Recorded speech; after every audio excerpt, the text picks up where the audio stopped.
노후에 내장 지방이랑 뱃살로 고민인 분들도 굉장히 많은데 이런 똥배, 내장 지방을 좀 없애고 싶다면 어떤 운동이 가장 효과적일까요?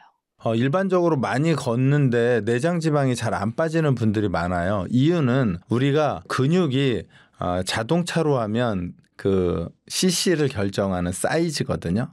근력 운동을 하지 않으면 대략 한 1500cc밖에 안 되는 거예요. 근육량이 너무 작다 보니까. 근데 만약에 근력 운동을 해서 내가 한 2500cc가 되면 숨 쉬는 것만으로도 살이 빠지게 되죠. 왜냐하면 자동차의 크기가 그러니까 엔진이 너무 크니까요. 그래서 혹시 똥배나 또는 이렇게 이 팔살 처지는 분들이 있죠. 이런 분들이 이걸 어떻게 빼지라고 생각했을 땐 근력 운동을 했을 때 가장 좋습니다. 그리고 잘 아시는 것처럼 저도 그렇지만 나이가 들면 들수록 근육은 힘이 없어지고 피부도 힘이 없어져서 늘어집니다. 그 늘어지는 피부와 근육을 잡을 수 있는 유일한 동작은 근력 운동입니다. 유산소 운동, 걷기와 근력 운동을 같이 했을 때 가장 건강하다고 할 수 있습니다. 그럼 근력 운동은 본인이 뭐 하기 좋은 거 아무거나 하면 될까요? 그렇지 않습니다. 근력 운동도 하고 싶은 걸 하는 게 아니라 해야 할 걸 해야 하거든요. 예를 들면 필수 근육이라 하면 우리가 걸을 때, 뛸 때 필요한 것이 종아리, 허벅지, 엉덩이 이 3개 근육이고요. 그다음에 가슴 근육과 등 근육. 최소한 5개는 운동을 하셔야 돼요. 그래야 우리 몸이 바로 서고 지금 제가 말씀드린 근육들이 우리 몸에서 가장 큰 근육들이에요. 그래서 작은 근육들의 운동도 필요한데 큰 근육을 가지고 우리의 기초대사량을 증가시킬 수 있게 하시면 아마 체지방도 관리가 되고 내장지방 또는 대사질환까지 여러 가지를 다 한 번에 해결할 수 있습니다. 책에 저속노화 5대 필수 운동 일주일 프로그램을 초, 중, 고 버전으로 아주 상세하게 소개해 주셨던데 초보자용 루틴을 한번 소개해 주실 수 있을까요? 일반적으로 이제 제가 초보자용 루틴을 쓴 것은 제가 이제 현장에서 운동을 지도하다 보면 운동을 시작했다가 중간에 그만두는 분들이 많아요. 그래서 그분들을 이렇게 찾아보면 왜 그만둘까 보면은 운동을 처음 하는데 베테랑처럼 스케줄을 짜는 거예요. 예를 들어 월수금은 웨이트를 할 거고 화목토는 러닝을 30분씩 할 거고 이렇게 한 2, 3일 지나면 몸살이 생기죠. 그러면 운동을 하기가 싫어져요. 왜? 그분들이 그렇게 말해요. 나랑 운동 안 맞아. 안 맞는 게 아니고 초급인 분들이 상급자의 레벨의 운동을 가져오신 거예요. 그래서 우선 초급자는 제가 자주 쓰는 말인데 운동을 약간 하는 듯 마는 듯 이런 느낌으로 하시는 게 좋아요. 그냥 집에서 예를 들어서 어깨 스트레칭 한 번, 종아리 스트레칭 한 번, 오늘 제가 말씀드린 앉아서 자세 잡고 호흡하는 거 정도 한 번.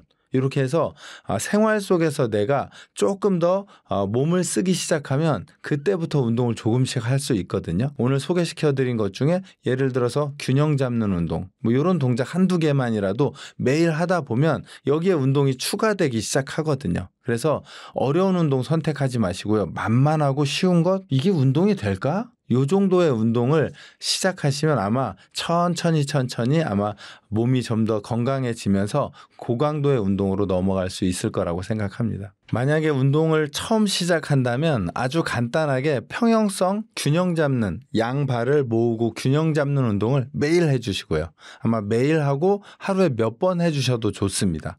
그리고 유연성 운동은 벽에 기대서 어깨를 스트레칭하는 간단한 동작. 예를 들어서 집에 계시다면 가사일을 하고 벽 잡고 테이블 잡고 스트레칭 한번 하시고 혹시 출근을 하셨다면 회사의 벽이나 책상을 잡고 한번 스트레칭 해주시면 좋을 것 같고요. 그 다음에 이제 근력 운동은 주로 코어 운동으로 집중되어 있는데요. 엎드린 상태에서 내발기기 상태라고 하죠. 그 상태에서 무릎을 살짝 들어 올리게 되면 코어가 강화되거든요. 그 상태에서 호흡을 뱉으면 코어가 엄청 활성화됩니다. 그 운동 하나에 그 다음에 데드버그라고 죽은 벌레 운동이라고 아마 아실 거예요. 이렇게 뒤로 누운 상태에서 팔과 다리를 90도 올리고 올린 상태에서 오른손이 내려가면서 왼발이 내려가는 동작으로 코어를 강화해 주시는 동작을 월요일, 수요일, 금요일 이렇게 3번 해주시는데 여기에 의자나 테이블을 잡고 런지 동작까지 해주시면 코어 근육의 가장 중요한 하체 근력까지가 만들어지는 스케줄로 됩니다. 자, 여기까지가 됐으면 화요일은 심폐지구력 운동인데요. 제자리 걷기예요. 예를 들어서 그냥 집이나 회사에서 제자리를 걷는데 무릎을 배꼽 정도 높이까지 들어올리면서 2분만 걸어보세요. 아마 숨이 턱까지 차오르실 거예요. 이렇게 해서 화요일, 목요일, 토요일 주 3회 운동을 해주시고 만약에 힘들다 그러면 중간에 목요일 정도는 하루 쉬셔도 괜찮을 것 같습니다. 그리고 마지막 운동은 민첩성 운동인데요. 심폐지구력 운동을 하고 난 후에 호흡이 좀 돌아오면 발을 앞뒤 좌우로 움직이게 되면 내 발이 무게중심에 따라서 중앙을 계속 지켜줘서 낙상을 예방할 수 있고요. 우리 몸을 빠르게 움직이면서 조정할 수 있는 능력이 생깁니다. 이래서 초급은 제가 말씀드렸듯이 평형성, 유연성, 근력, 심폐지구력, 민첩성에 가이드라인은 드렸지만 그대로 할 필요 없습니다. 오늘 너무 힘든데? 라고 하면 한두 개 운동을 덜어내도 되고요. 대신에 규칙은 꼭 하셔야 돼요. 이 5개 운동 중에 아무리 힘들어도 평형성 운동과 유연성 운동은 절대 빼먹으시면 안 돼요. 이렇게 돼야 루틴이 지켜지면서 운동이 습관이 되기 시작합니다. 책에 운동을 하면 안 되는 경우도 나오던데 이제 5060 세대들이 특히나 더 하면 안 되는 운동 어떤 운동일까요? 네, 아마 내 몸에 지금 운동을 해야 할까 하지 말아야 될까 이걸 선택하기가 되게 어렵습니다. 왜냐하면 그렇다고 바로바로 병원을 가기도 어렵고요. 그래서 우선 첫 번째는 내 몸이 열이 나서 예를 들어 36.5도인데 37.5도 정도의 열이 난다면 그날은 운동을 쉬는 게 좋습니다. 그 다음에는 부상. 그러니까 어디가 많이 아프거나 그다음에 좌상, 그다음에 관절을 삐었거나 이럴 때도 운동은 쉬는 게 좋습니다. 보통 이렇게 관절이 다치거나 그랬을 때는 얼음찜질을 해 주시는 게 훨씬 더 좋습니다. 또는 이제 극심한 피로나 어지러움이 있을 때도 운동을 하지 않는 게 좋습니다. 그래서 이런 3가지에 해당될 때는 운동을 쉬고 휴식을 하시는 게 좋고요. 아마 필요하다면 병원을 가시는 것도 추천드립니다. 책에 저속 노화를 위한 건강한 식단도 나오는데 지방이 인슐린 민감성을 높이는 데 상당히 좋다고 나오더라고요. 나이 들수록 기름진 음식 안 먹는 게 좋다고 알고 있는데 지방에 대해 좀 잘못 알려진 건지 궁금합니다. 네, 저희가 잘못 알려진 어떤 상식들이 좀 있거든요. 예를 들어서 내가 콜레스테롤이 높아요. 그러면 사람들은 모두 내가 지방을 많이 먹었나 생각합니다. 근데 콜레스테롤이 높은 분들을 잘 보면 오히려 탄수화물을 많이 드시는 경우가 훨씬 많아요. 그러니까 지방을 많이 섭취해서 혈중 지질이나 그 콜레스테롤이 높아지는 게 아니고 사실은 탄수화물류 또는 설탕류 당분을 많이 먹어서 콜레스테롤이 높아지는 경우들이 훨씬 많거든요. 그래서 탄수화물을 좀 줄이는 게 필요하고요. 요즘 많이 나오는 혈당 스파이크가 있는데요. 예를 들어서 지방은 섭취를 하면 지방 전체 에너지의 대략 10%만 혈당으로 전환이 되거든요.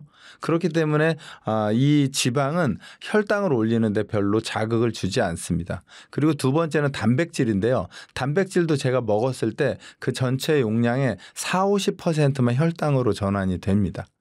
하지만 탄수화물류는 곡물류, 뭐 좋아하시는 빵, 칼국수, 뭐 이런 면류들은 드시면 1시간에서 30분 안에 100%로 혈당으로 바뀌어버리거든요. 그래서 우리가 혈당 스파이크가 생기는 것입니다. 그래서 생각보다 지방이 우리의 콜레스테롤 높이는 게 아니라 탄수화물류가 높인다는 것을 좀 기억해 주시고 탄수화물의 섭취량을 조금 줄여주시면 훨씬 더 건강한 식사를 하실 수 있습니다. 박사님께서도 굉장히 날렵한 체형이신데 이제 실제로 하루에 어떻게 드시는지 식단을 좀 공개해 주실 수 있을까요? 네. 저는 지금 간헐적 단식을 대략 16:8 정도 하고 있어요. 그래서 오늘도 점심 한 끼만 먹은 상태거든요. 그래서 이제 촬영 끝나면 저녁을 먹을 생각이고요. 저녁 먹고 이제 다음날 12시 정도까지 식사를 안 하니까요. 공복이 대략 14시간에서 16시간 이루어지고요. 그 다음에는 이제 식사할 때 먹는 습관인데요. 조금 전에 말씀드렸듯이 저는 식사를 시작하면 섬유질 먼저 먹고요. 그 다음에 지방 또는 단백질류가 있다면 그걸 먼저 먹고요. 그리고 마지막에 탄수화물과 이제 대략 김치를 먹습니다. 이렇게만 해도 저도 탄수화물 좋아하거든요. 빵도 좋아하고 과자도 좋아하고 뭐 밥도 좋아하는데 제가 좋아하는 것도 먹긴 하지만 순서만 조금 바꿔도 내 몸의 염증 수치를 좀 낮출 수 있으니까요. 이런 방법을 선택해서 식사를 하고 있습니다. 혹시 박사님께서 절대 좀 안 드시려고 하는 음식 같은 게 있을까요? 절대 안 먹는 건 없는 것 같아요. 왜냐하면 아마 시청자들도 그렇겠지만 몸에 안 좋은 게 맛있잖아요.